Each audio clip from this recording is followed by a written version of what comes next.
আজকে যে দোয়াটির কথা বলবো সেই দোয়াটি দিনে রাত্রে যদি আপনি 3 বার পড়তে পারেন তাহলে আল্লাহ সুবহানাহু ওয়া তাআলা বিষধর যে কোনো ধরনের প্রাণীর অনিষ্ট থেকে আপনাকে রক্ষা করবেন।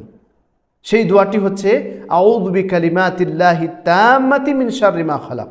আউযু বিকালিমাতিল্লাহি তাম্মাতি মিন শাররি মা খালাক। এই দোয়াটি আপনি সকাল সন্ধ্যা 3 বার করে পড়েন, তাহলে ইনশাআল্লাহ আপনাকে সমস্ত ধরনের কষ্টদায়ক প্রাণী থেকে আল্লাহ সুবহানাহু ওয়া তাআলা রক্ষা করবেন।